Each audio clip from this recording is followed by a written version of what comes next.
Les bébés panthères, je m'excuse déjà si la vidéo s'y va heurter beaucoup d'entre vous, mais vraiment, regardez-la jusqu'à la fin.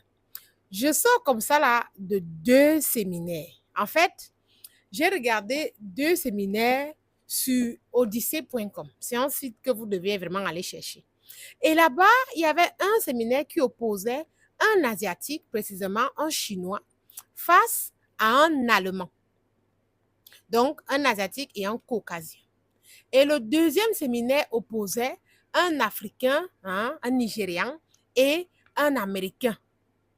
C'était toujours un Caucasien, mais il était américain. Ça fait qu'on a 2 débats avec 2 sortes d'individus. Le débat avec l'Asiatique était en train de prouver que les Asiatiques autochtones étaient mélanodermes. Et donc, l'Asiatique était en train de dire que, effectivement, les populations qui ont construit les empires, qu'on voit là, les constructions, les Ming et tout ça, les Confucius, c'était tous des mélanodermes. Il ne reniait pas ça et il argumentait.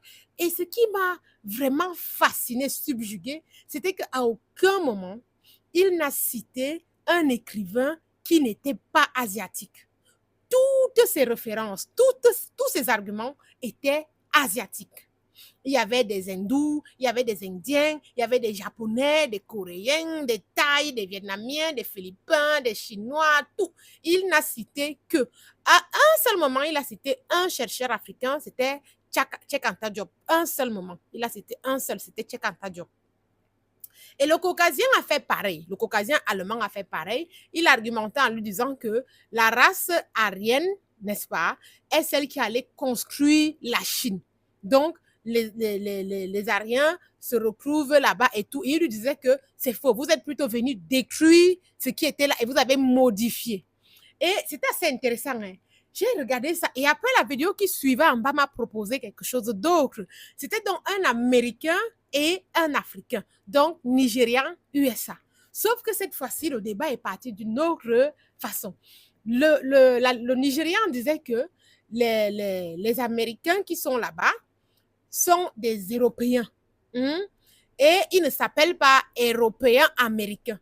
Mais pourquoi ils vont donc appeler les Africains qui sont là-bas les Afro-Américains? Et l'Américain là disait que parce qu'on veut identifier qu'ils viennent de l'Afrique. Il dit, mais oui, vous aussi, vous devez identifier que vous venez de l'Europe. Et après, ils ont continué à discuter. Et à ce moment-là, qu'ils ont commencé à donner des arguments, ça m'a stoppé vite fait parce que l'Africain n'a donné pratiquement aucune citation, aucun proverbe, aucune sagesse qui relevait d'un écrivain africain. Écoutez bien.